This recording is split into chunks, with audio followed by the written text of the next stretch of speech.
Hi, I'm going to show you how I painted a Western Maryland brass caboose from New Jersey Custom Brass. This is not going to be a tutorial. This was my first time doing this. It all started when I bought a Western Maryland brass caboose at a show. I knew that it wasn't quite right. There were some problems with the color and with the lettering. I also thought I'd be able to fix those problems. But more importantly, I had a brass caboose. I couldn't wait to find out what I needed to do to make it the way I wanted. The first thing I could tell was the decals were wrong and the color was wrong. The decals looked like they might have been off a boxcar. I had Dwight Jones' fantastic book on Western Maryland cabooses to help guide me along this journey. It's filled with all kinds of lettering diagrams, images of the different layout of their caboose styles, and a bunch of wonderful black and white and color photographs. I felt I had all the information that I was going to need at my fingertips. And this was not the first time I had tackled painting some Western Maryland cabooses. Their Northwestern style was a popular kit in the Proto 2000 line, and I had quite a few on my layout.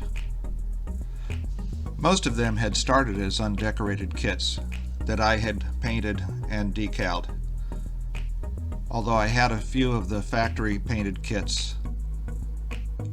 Most all of them were speed lettering, but I did have one of their older Herald style cabooses. The first thing I started doing was removing the decals. I just used a strong Solvaset, and this went pretty smoothly. I could see the caboose had been weathered after the decals were put on, as it was different underneath the decals. Once I had all the decals off, my next decision was how to paint and letter the caboose. Speed lettering or Herald? Well, for me it was no choice. It was going to be speed lettering. So I started by removing the undercarriage. Then I started taking a close look at what I had. And I could see on one end everything looked okay. But the other end looked as if it had been dropped and then repaired. And it wasn't a very good repair. I started by taking the glazing out from inside. It had just been glued in. And once I got all of the glazing out, I had a shell that I was able to work with. On the chassis, I started removing the coupler pockets. They had been just glued on as well. And they weren't even matching coupler pockets. As I said, this being my first time, I'd watched a number of YouTube videos about how to prep a brass piece for painting. The first thing I tried was paint thinner.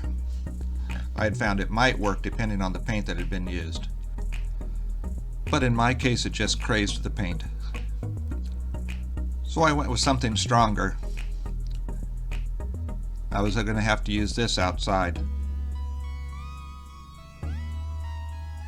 But once I tried using the Cutset, I found it was actually lifting the paint off.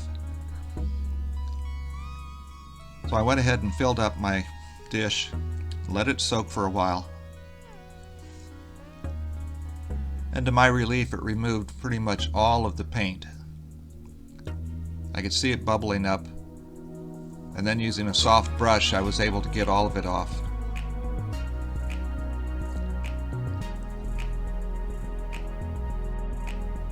After making sure I got all the little nooks and crannies, I washed it off in water and then dried it off.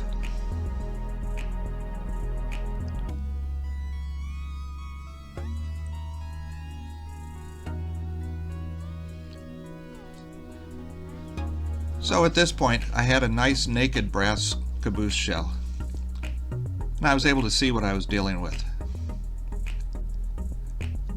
It meant I could also see that repair that had been done on that one end. It looked like someone had tried to repair it with a bent paper clip that they just put through the holes in the ladder. It also had the set of steps slightly bent. Fortunately, I have a friend who can do resistance soldering. So I removed all these parts and went ahead and bent up some wire that would fit. And I took the bent wires and the caboose shell to my friend, and he resistance soldered the new pieces on. And while the new end may not have been as good as factory, I think it was going to be good enough for me. I was also able to repair the stairs slightly. The next thing I was going to do was use my air eraser to give a good tooth to the surface for priming it. I had also watched a number of YouTube videos on how to use an air eraser on a brass piece. So I set up a box with a vacuum attached to the back of it, and I added the media that came with the air eraser to it.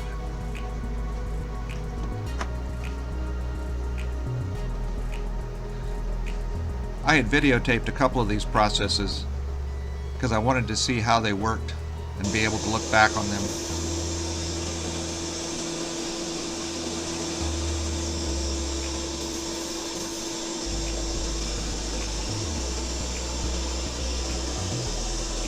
So at this point, I was just using it to try and get a nice even finish. And it didn't take very long. Being new at this, I'm not sure how much it helped, but it didn't hurt any. My next step was to start putting the primer on. I've used Vallejo primer on a number of other projects, and with a slight bit of thinning it works very well.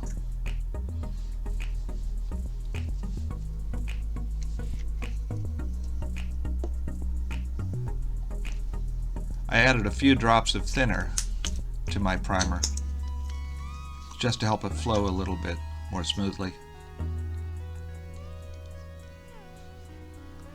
For spraying the primer, I was going to use my single action airbrush.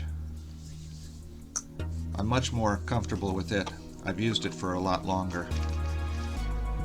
And my dual action was fairly new to me.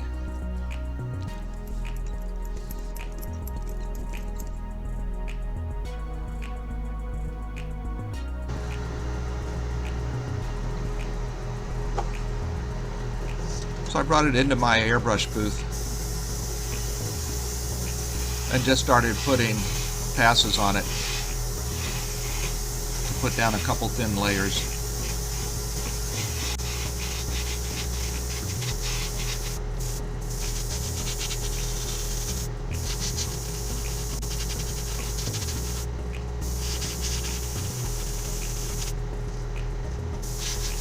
I knew from doing cabooses in the past, getting the sides and roof was easy, but you also needed to take care that you got up underneath the overhang.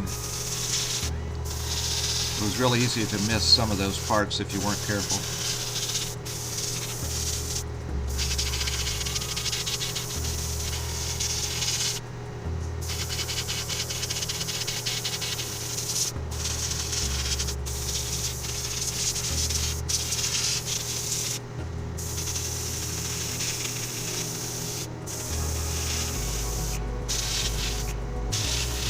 Once it looked like I had gotten a pretty good coating down, I made sure everywhere was covered. It wasn't too heavy anywhere. I didn't have any runs. I was pretty happy with how it was coming out. Now that I had my caboose primed, it was time to pick a color for it. But this wasn't going to be as easy as it had in the past. I had painted all my other cabooses years ago, and back then I had used either Pro Color or I'd used AccuFlex or ModelFlex. But they were all dried up, and I was going to be using True Color for this one, which meant I had to find what color or what mixture of colors I needed to use. So it was time for a color test. I took an old shell that I had laying around and primed it first, and then I started masking off sections of it where I could spray different colors or combinations and see how they came out. It made for a very interesting FB unit. But once I ended up getting all of my different shades on, I was able to compare it to my current cabooses. It was more important it matched them than anything else. And I finally picked a combination, which of course was going to be a mix of two paints.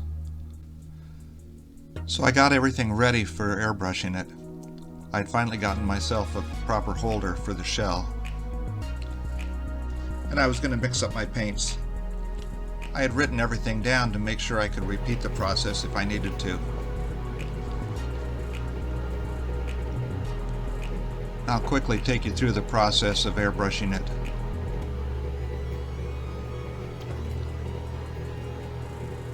I had already put the thinner in my bottle,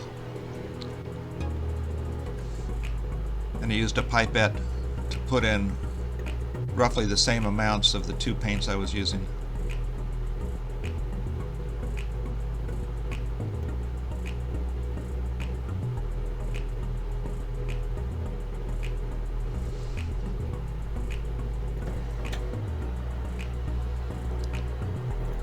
This was the moment of truth.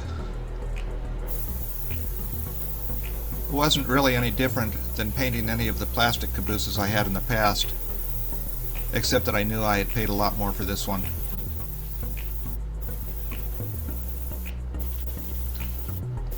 I liked the way the true color paint was going down. It covered well and leveled nicely.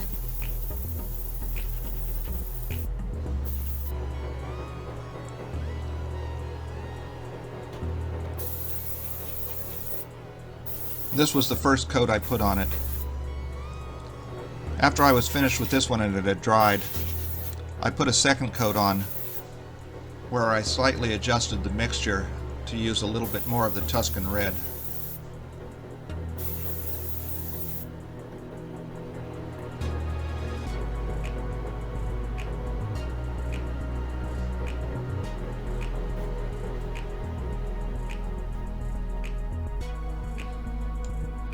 Once I had put the second coat on, I compared the color to both the factory painted and my previously painted models.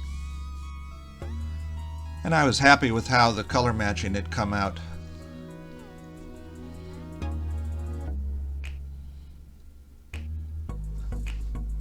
At this point it was time to move on to some other parts.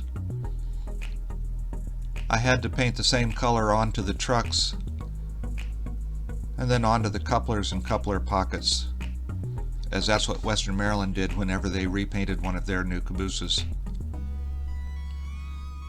And then I went on to brush painting all of the yellow handrails. I used a Vallejo for this and it went on nicely.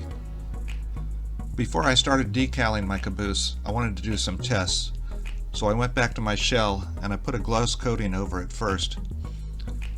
Put a decal over it before going over it with a flat.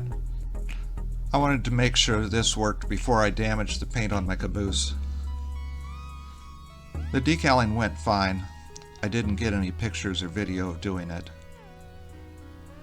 But once I got all of the decals on, I went over it with a flat. Then it was time to start putting all of the pieces back on. I had finished painting all of the parts on the undercarriage. Again, the same way they'd paint them as they came out of the shop. At this point I was done with it. I wasn't going to be doing any super detailing on it. I just wanted to have a brass caboose in my collection that looked good to me. And when I compared it with both the factory kits and the ones I had done before, I was very happy with how it had come out. I took a couple photos of it on my layout, but ultimately it was going to sit on my display case. As of yet, I still have to add some jewels into the marker lights, but I'll get to that one day. And yes, I know they're from two different eras, but I just really like them both. Thank you for watching. I hope it was entertaining.